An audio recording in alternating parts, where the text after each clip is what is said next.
Hello, everybody, and welcome to another episode of the Hardscape Growth Show. I'm your host, Alex from TechnoBlock, and today we are joined by Chad Quenneville from Natural Design Landscapes. They are from Cornwall, Ontario, and today we're going to talk with Chad because he's running a business in what you could definitely consider to be a small town, small market environment, and we're going to talk a little bit about the journey that he's had in building his business and some of the lessons that he's learned to make sure that he's a successful entrepreneur, he's a profitable entrepreneur, and that he has a business that's growing, even though he's in a town that has a population of what, Chad? How many people live in Cornwall? Oh, I think we're 50,000, 60,000, maybe. Yeah, and for those of you not familiar with where Cornwall is, it's basically draw a line between Montreal and Toronto, and then draw another line straight down from Ottawa, and somewhere in the middle there of all that is where Cornwall is. So it's not a booming metropolis, but there are good clients, and you've found a way to tap into that. So why don't we start with just a little bit about yourself, Chad? Hey guys, so I'm Chad Quenneville, owner of Natural Design Landscapes. I've been running the company for 10 years now, progressively doing better and better every year. Everything seems to be good, and hopefully it's going good for all you guys. I mean, it should be this year. I mean, it's pretty insane how the hardscape industry is doing this year. So yeah. Yeah, it's definitely a year, like you said, that there's a ton of demand. So it's kind of difficult to not be enjoying some growth and some success. But like you said, for 10 years, year after year, you know that you're getting better. You know that your business is growing. Why don't you tell us a little bit about the type of work that you do today, and maybe how that's different from whatever you were doing when you started?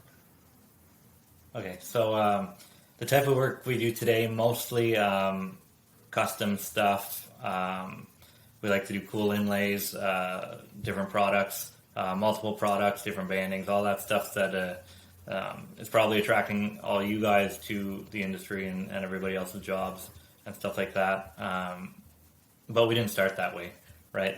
Whenever we started, we were probably doing, first year probably 100 square foot relays, the really crappy jobs that nobody else wanted to take on. And honestly, we were doing an okay job with them. I guess I come from sort of an old school boss mentality where the guy I worked for, good is good enough. So like we hammer out these jobs. They weren't great. They're a lot of brick block and 4x8s and commercial stuff where you just do it in and out and get paid. Whenever I started on my own, one of the biggest things for me was, is the client going to be okay with this? Is this good enough to get paid? And I would approach each job with, is this good enough to get paid? And that was always my biggest fear on the job. Not that, are we going to do it? Is it going to last? Is it good enough to get paid? And after about a season of that, I sort of transformed my mindset to, well, if I do a better job every time, if I do something with a little more wow in it, then there's nothing for the client to say, hey, what about this? Or what are you going to do here? Or, I don't really like this cut. So we transformed the business from good enough to get paid to, wow, here's the check. Like, there's nothing to complain about. Right? Okay. And it just transformed us. Like, the profit just went, boom, straight uphill from there. So it was intentional, though. There was kind of almost like a fear when you started, if I hear you correctly. There was this fear, like, will they like this? Will they accept this? Will they pay me? Well, I just did all this work. I'm out all this money, all this time, all this material, everything. Absolutely. And like, I knew what I was doing from the start, right? It's not like I'm about to rip anyone off or do a poor job for anybody, right? But I was still new. I mean, for my old boss, I probably worked 5 or 6 seasons, but I never done everything on my own. I always had someone there, not checking, but sort of checking. Yeah. And then the liability didn't fall on me at the end, right? It's just going to fall down after 3 years. It was somebody else who had to come and fix it if it was, right? That's right. But by elevating my own standards, technically and artistically, I guess, we took that whole factor of is this good enough off the table, right? And all of a sudden, people are saying, well, what can you do for me? How can you make my job, give my job the wow factor, instead of, yeah, that looks good. Okay, that's a good square foot price. I'll take that. So I like what you just said with the what can you do for me? Like it changed from when the customer was so in control of the relationship that you were fearful of your future, to a point where by doing more cool stuff, by being more unique in your design, by focusing a lot more on quality and the perceived value to the customer, it put the control dynamic more on your side, where the customers are now, well, what can you do for me? Can I hire you? Not, okay, I guess I'll hire you. And there's a big shift there. It takes out the square foot price out of the equation. It takes off well, this guy said he'd warranty it for a year longer or something like that. It's just, you're not an installer, you're an installer and an artist now, right? And there's a dollar value associated with being an artist as well as a technician, right? So you can charge a premium, but I mean, that's not why we do it. We like to build cool stuff, but it's also pretty great to get paid more for doing it too. For sure. What about the impact on pricing? Because you said, as soon as you started doing things a little differently, a little more creatively, the profits shot up. That would imply your prices shot up too, right? Yeah. So here's the tricky thing. Whenever we started doing cool jobs, we weren't pricing for cool jobs. We had this, like we sort of touched on earlier, this starving artist mentality. Basically, we're just going to do it because it's going to look cool to have this big black swoop through the patio, and it'll be great for pictures, and we'll show it online, and everybody will love it. And there's a day of cutting that we're not going to build a client for. Okay. The client didn't even know about it, right? Said, how about this? We throw this big swoop in the job. Holy cow, that looks amazing. So your artistic side feels fulfilled, but your business person is shaking his head in the corner going, what the hell did we just do here? Like, why are you doing that? You just added a day to the job, and now we're out $2,000 or whatever, right? But in my mind, I always chalked it up to, hey, that's better than advertising, and we don't do anything for advertising. Okay. Since our first year, I think we ran one ad in our first year, and the paper that we ran it in spelt our name wrong and stuff like that, and I don't know, they maybe even got the phone number wrong, but we didn't get any calls from it, nothing, right? So putting our time into building nicer jobs has paid for itself in advertising and referrals and all that in the long run. I mean, knock on wood, I'll never have to do any advertising again in a paper or online. Or, I mean, great if you do. If that's what works for you, maybe your market's way different than mine, and you have to be out there knocking on doors and putting ads in papers and everything. But in my little market, in my bubble, people sort of know us as the guys who'll do some pretty cool stuff, just because that's what we like to do. That's the identity that you've created for yourself. Yeah. I think it's important to realize, like, it's good that you're getting these leads through referrals, and obviously a good referral is worth more than any lead that you get, because the job's practically sold for you. Like they want you because they've seen and they've heard everything that's good about your business. Yeah. So that's good. But to say that you'll never have to do advertising, it really just depends on what your business goals are. Like if you're really trying to grow your business to a point where you need a lot more customers, well, then you need another channel that's feeding you. You need another pipe that's filling the drum of leads for your business. But if you're happy with the size that you have and you just want to incrementally do a little bit more with each client, you don't need 50 new customers. You just want to go and make an extra $5,000 per customer, let's say for 2022, then you can still achieve that through your referrals. and you just add different services or add some other creative elements to your projects, and you can do that. Or you can just very simply raise your prices. That's another way too. So really, it depends on what like the business's overall goals are, and then what feeds you enough customers so that you can achieve that. And that's how you justify whether or not you need to spend in marketing or not. And you've already figured that part out. You don't need to for where you are today. Yeah, if we're talking about my market and stuff, we're bursting at the seams with jobs that we can handle for the season. And some business owners will say, well, hire more installers, hire more this. They're not around here.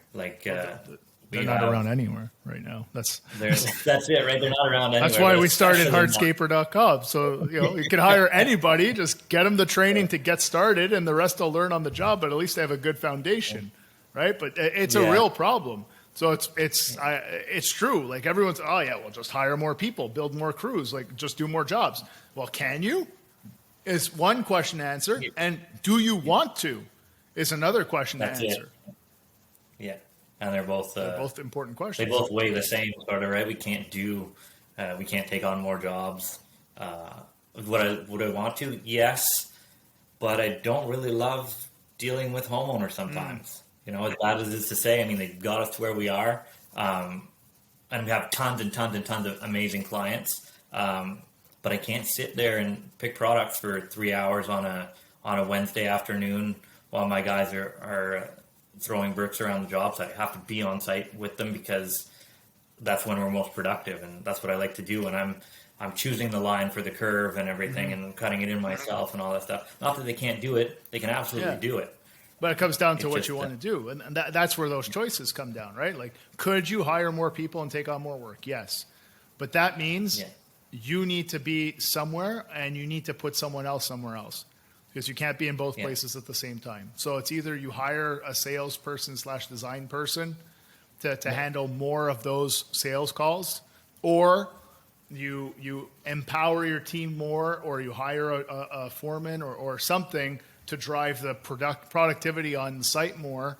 But the way you're structured right now, you have enough work and you're happy with the number of customers. Now you just want to make more per customer. Because when we were talking before we started recording here, you said that one of the things that you learned, kind of building off of that starving artist thing, like you don't want to be that starving artist forever. It's cool that you do funky designs and you kind of spice it up younger in your career to attract more attention and to express yourself. Like it's more rewarding for that artist in you. But at the same time, you need to make money, and you need to make money fast. And that's something you were alluding to, like I said, before we got started, is you've kind of started to hone in on what makes you the most money quickest without losing the core of who you or your company are. Yeah, without losing what you've built for the past 10 years or whatever, so right? What's that look like for you? Well, see, for us to hire more guys, it sort of steps me back into that position where did they do a good enough job for me to get paid now? Right? I'm trying to avoid that whole thing. So you're concerned about the quality, the craftsmanship. I don't want to see the quality taken down if I'm not there. And the guys that I have now, incredible. Like they could do everything without me. I could say, this is that grade, follow the design, they'll knock it out, no problem, right? But in my market or in my labor pool, I just have a hard time finding anyone else. Because there's probably 10 or 12 pretty good landscapers in town. There's 5 phenomenal landscapers in my town, right? And we all know each other. We're not fighting with each other. Everybody knows probably what the big job is worth, or we're all just about the same. Some of us are faster than others. Some of us are slower than others. Some of us will take more time on cool design. We're out of the box, right? Some guys are, we'll do the banding and rock solid install. Like 25 years later, nothing moved an inch or a centimeter. But our thing is the design style. We're a little more out there. And that's cool because then you attract that type of customer, and there's just enough in your market that you can get them at a price that works for you and that works for them. And there's still enough for everybody else to eat at the same time. That's cool. Right. We're all eating. Like there's no, it's, there's a lot of ambitious entrepreneurs that have been on the show and that listen to the show. And that's great. And you can want to grow your business and get more customers and do more and more and more and more. But there's another track that you can also take. It's an option, or you can do it at the same time. And that's optimizing the business to get more revenue per project, more revenue per hour expended on site, more revenue per employee on site, or just overall more satisfaction out of running the business. And these are all things that it kind of like what we were saying before, like you have to decide whether or not you can and whether or not you want to. These are equally important questions. Yeah. And I'm sort of walking a tightrope between how we can make the most money and how we can do the best, nicest jobs out there. And I'm throwing in, at this point, a lot of commercial stuff. And I don't want to say the commercial stuff is subsidizing the residential stuff, but it makes it a lot easier to stomach an extra half day of cutting or an inlay that we didn't account for on the creative side of things, right? Because we have that big $50,000, $100,000 check coming in from a commercial job that we did 2 months ago. So, oh yeah, it's like, and I'm probably the worst business owner on the face of the earth for that, right? Like, fly by the seat of my pants. The numbers are all right, but they're all up here, right? I don't have the accounting person till the end of the year. Floating around. I won't go on a rant on that. That's we'll stay away from that. We have other episodes to talk about why. In my mind, I guess I'm still that starving artist, but with a little justification in the back of my head. But if it's working for you where the company is, you have a stress level that you're okay managing, and you're a super chill dude, like already. So I guess the stress level can't be that high because you're just, or you don't get stressed out by it. But I manage it well. I try not to take on too many projects that I get stressed on. It's all pretty easy. But at the same time, I found the last few years, homeowners are sometimes the biggest area that I get that I get stressed out in. So why is that? I've sort of just in the hand holding aspect of it, right? You have to be there for material selection, and what about this, and can you work with this guy? Our permits in order. Can you deal with the fence guy? Can you deal with the gas guy? Can you? Is that a change in the customers, or it's a change in what you offer that has resulted in your customers' demands being different? So whenever you're doing a $3,000 walkway, you never have to deal with the gas guy or anything, right? You call for your locate, you dig your base, you put in your walkway. Maybe the carpenter has to come in and set grade for his steps or something like that, right? But whenever you do these more intricate pool surrounds, and so now you're dealing with the electrician and you're pouring the grade beam for the pool. You're setting your own rebar, and you got to make sure that you have all the rebar in the truck and the concrete truck is coming on time and all. Like, just the more irons in the fire you have to play with and impress the homeowner at the same time. Definitely doable, but in the bigger jobs when they're looking over your shoulder, it's a little more stressful. Well, that's where the justification. Just to kind of bring it back to one of the first things you said, but that's where the profits end up going up. You have more risk. You have more skin in the game if you have to manage these subcontractors and all these other tradespeople coming in, and the project is that much bigger.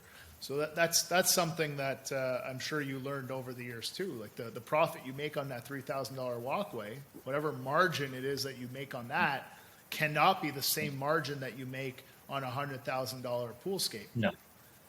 Yeah, you have to price accordingly, right? Because there's so much more involved, and I think every time you're doing a big project, there's a premium for all the other management tasks that you do on top of just building the landscape. Yeah, that's right. The bigger the company gets, there's more hats that you wear, just more overhead that has to be recovered, because you're not building anything when you're wearing those hats.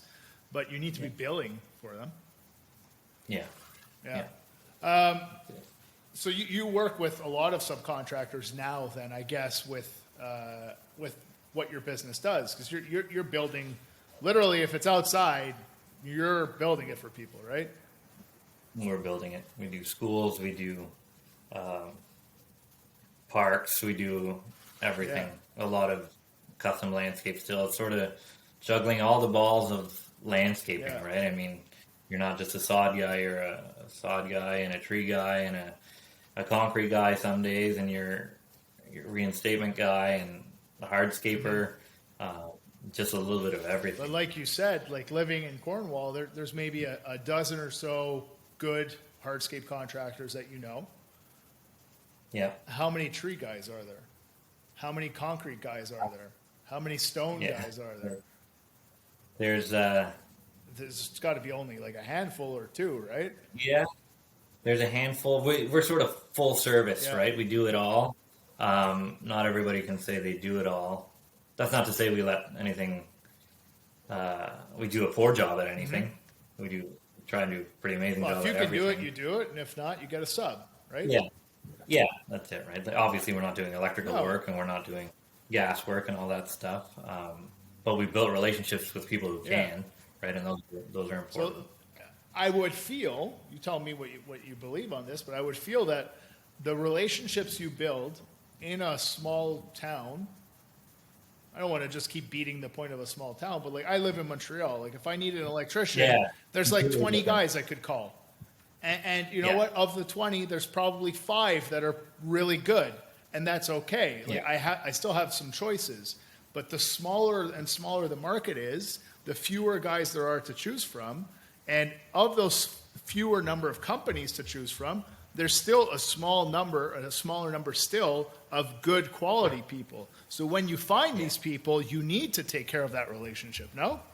Oh yeah, you stick to those guys like glue because they go so far for your business. If you can get in with it like a tight group of other trades that you know you're going to work with a lot, they've saved me countless times. Right? Oh, we need a guy out here to put in our gas tomorrow at noon, or else we're not going to be able to. We got to keep rolling and stuff. And we'll send someone. So we'll take care. So of you. how do you create those relationships? Is the first question. Then follow-up question is, how do you maintain those relationships? What do you do? Like, what do you personally do? We're nice. I'm a nice guy. It's nice to all the trades that show up on site. It's always, hey guys, can we help you out? Are we in your way? Say we're on a new build or something like that and we don't know the gas guy. Hey, is there anything we can do for you? Are we going to be in your way here today? They'll say no, and we sort of buddy up to them like that, and then you see them again on another job for some reason, and all of a sudden it's say, hey, I got one coming up. Are you interested in that? And so we take a look at that with you, and it's just really organic. You talk to them like they're people. That's what makes it organic. Yeah. Well, contractors like to work with contractors, right? Good business owners want to work with other good business owners, no matter where they're from, right? Like, I might look a little rough around the edges, but put me in front of a client and I do great. Like, I'm good at speaking with a client, right? Whenever I bring in an electrician or something, I want them to be able to speak the same way that I do to the client, just in relation to their trade, and put them at ease that way. Right? So if you can surround yourself with other trades that can make your client feel the same way that you make them feel at ease with the job, then things go pretty smoothly. That's very well said, Chad. If you think about it, that's the key, right? It's that confidence that you inspire in the customer that gets you the job. If you can find tradespeople and subcontractors that inspire that same level of confidence in you and subsequently in your customers, then technically you could build absolutely anything they want. Yeah. And if you can build anything that they want, and they're coming to you asking, what could you do for me? Like you tell me with your creativity, you hold all the cards. Yeah, that's it, right? Like I used to sort of not pre-qualify clients, and I'd take any job that would come to me Okay. at the beginning. Yeah. And now every time I meet with a client, it's me interviewing them, not the other way around, especially because the way the market is right now. Yeah. But But when did that change for you the first time? Like, again, like you said, the market now, we all could. But when Yeah. when that switch flipped for you? probably 4 years Okay. ago, we got to the point where I'd show up at a client's house and you could tell they were a little meh. Yeah. And if they didn't trust me by the time I left the meeting, It wasn't going to they happen. just said, "Oh, send me." Yeah, it said, "I'm not in it either," right? It's like, It's like a bad I date. mean, yeah, it's like a bad date. So just cut the cord right there. And I mean, you can send them a price if you want, pad it if you want, whatever you need to do. You could send them an email saying, "Hey, I don't know if this is really going to work between us." Whatever you need to do to get yourself out of the job, right? But I found by brushing those clients to the side, I have a lot more time to deal with the people and the clients who think like me or who are going to let me Who sort of value do my who best. value what you bring to the table. Yeah. Yeah. If the first thing for us, if the client isn't fluid, like if they're stuck on their idea, this is my design, it's got to be like what I drew on the kitchen napkin or whatever. Not fit for you. We're not the guy for you. Like I said, well, this is how it's going to start, and if you can be fluid with me on this section, we'll see how this works and everything. So yeah, if they say, "Yeah, you know best," I sort of say, "This is going to work for us. We'll go the extra mile for this client. They're going to love it, and they're going to give us a great referral for the next one." Other than, no, it has to be 6'3" and it has to have an 18-inch wall with a 1.25" cap or something like that. Just no, shut her down. So right there. if I lived in Cornwall and I knew a landscape architect and I had a design and a plan done, you wouldn't be the guy I would call, because your value comes from through the creative process. It's not just the build, it's the design and the build that is where you shine. And if it's just the build, is that what you're saying? I have no problem installing someone else's design as long as I have some artistic freedom with it, right? If the architect wants to choose the product and everything, I want to run over the list, say, yeah, this is going to work, or no, we need to substitute this. If the client's fluid, You'll be okay. I'm game. Okay. Right? Yeah, absolutely. But if it's all locked in no in problem. advance and you can't make any suggestions, any changes, then no good. Then nah, not unless the profit margins are sky high, and I'm happy working with the client. Yeah. But if everything's locked in, and I have no, It's not as fulfilling for you as work. And you have found a place with your business where the profits are there and there's the fulfillment too. That's why, you're saying your business is growing, but after 10 years, you're still the guy selling the jobs and you're still the guy on the job building it and working with the team. It's not a failure of the evolution of the business. It's not a failure as an entrepreneur. That's what you want to do. Yeah, You're happy. We hit our stride here. I hit my stride in the business where I'm still happy going out and doing the sales portion of it. As much as they say, hey, I don't want to deal with homeowners. I mean, they pay my mortgage, they pay for everything, right? It's great whenever the homeowner's great. So let's talk about the referrals real quick then, because you said all of your business comes from referrals. Cool. Yeah. You said that you don't need to market because the quality of the referrals is there, where you're able to sell based on that. What do you do to get those referrals? Do you do anything specific, or they just happen? Yeah. So if you're a phenomenal business owner, you're going to plug your ears, because I give away a lot of free stuff and do a lot of things that I don't bill for. I'll chalk it up to marketing. So it's your investment in marketing in the form of going the extra mile to earn the referrals. Yeah, absolutely. Okay. Right. So if it's a small job, say like $5-10 grand, there's no cost for planting. on the job, so we'll probably throw in maybe $500 in Okay. plants or something like that. Technically, it's built in because you know how much these things are costing. Yeah, it's sort of built in, right? We're not losing money, but on it's right? it's and you're not ripping people off either, saying, well, I'm charging them, but I'm just not telling them, and I'm making them believe that it's free. It's not that. It's your pricing and your margins cover these things. And if it's the right type of customer and you want to throw that little extra gravy in there because you know it'll make that much of an impact, that's when you decide to do it. Yeah. Have you ever went to do a hardscape job, finish the job, it's great, and said, well, what about the flower beds? Aren't you going to fill them with dirt or something? So we used to have that at the start 10 years ago. And now it's something that costs you like equation. $20 of topsoil, like a wheelbarrow of topsoil, not even. But whenever it's your first year, you don't know, and you don't have that money. What do you do? Well, now I'm one man with a wheelbarrow and a truck, and it's going to take me all day to fill this flower bed. Exactly. So now, 10 years later, took that out of the equation completely. Well, we're filling your flower bed. We're putting in the plants that we know we're going to do well. We're going to mulch it. You have no reason to say natural design didn't go 110% for you. That's it. Right. It's kind of like sorry, I cut you off. What were you gonna say?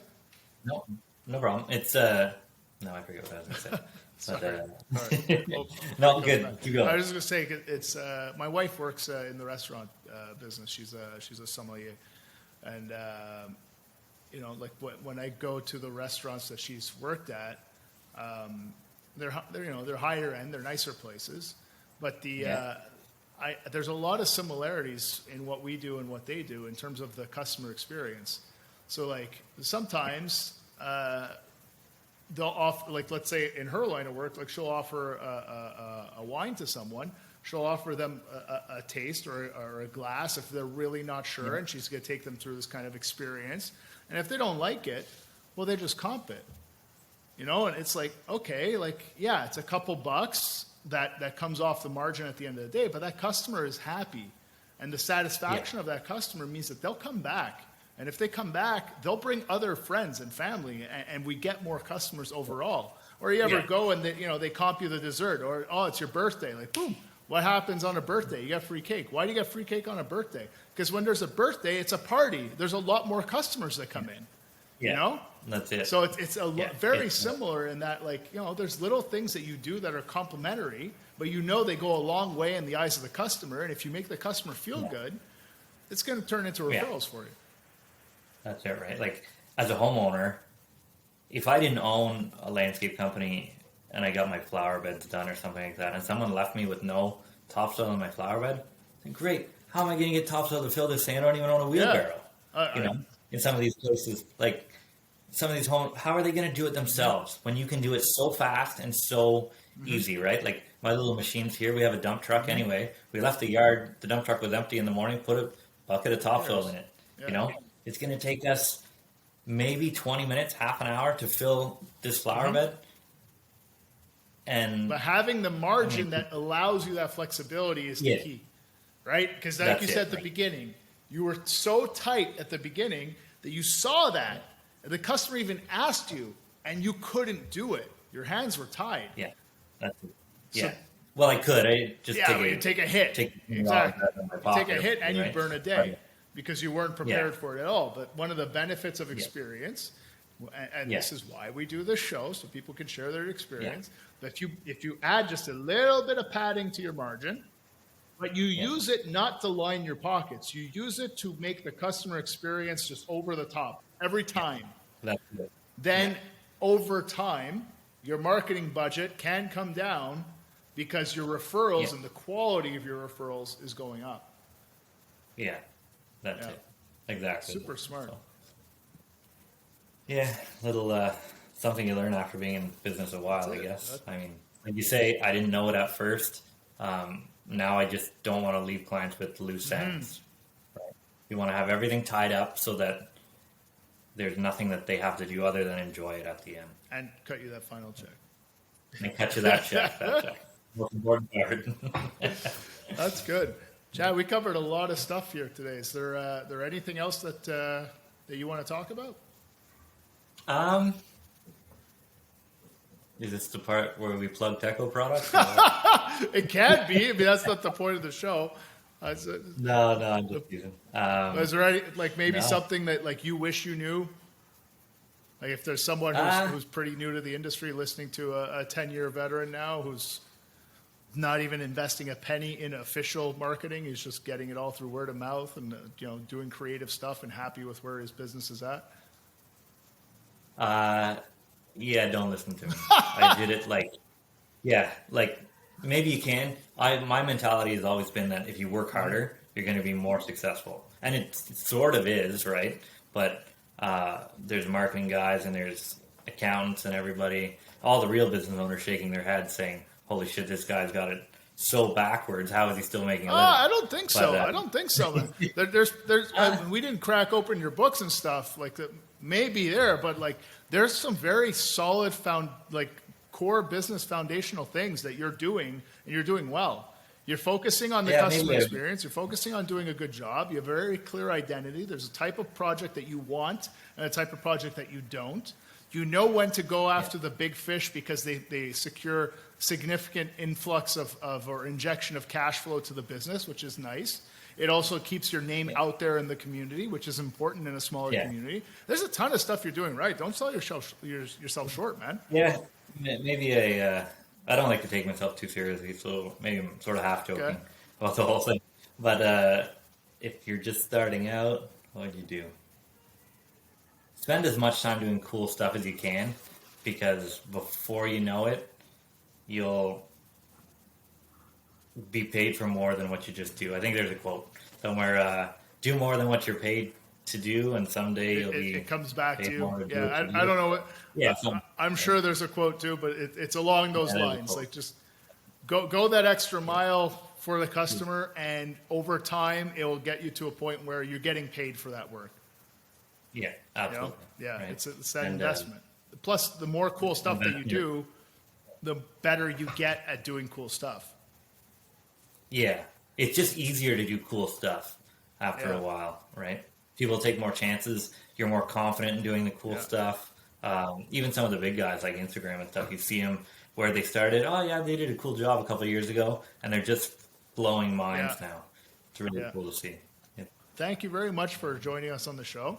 It's no problem. Super informative, honestly. There's a lot of good stuff. I have a page full of notes here, so there's good stuff. Beauty. You're a good business person, Chad. If you were wondering, you're good. Well, thanks for that. No, it's been a blast there, and I can't wait to. Don't know how many years I have left there, but wow, you're not even in your mid-30s. Well, yet. probably. Yeah, 20. Freedom 55, right? There you go. So you got 21 more years. You're all set. 21 more. You're all set. That's it. So over the next 2+ decades left of your career, if people want to reach out to you and pick your brain and stuff, what's the best way to do that? Instagram. Find me at Natural Design Landscapes. That's probably the best way. Natural Design Landscapes on Instagram. Chad Quenneville, thank you once again. And until next time, everybody, work hard and pave harder. This has been the Hardscape Growth Show. Thanks for having me. Cheers, man.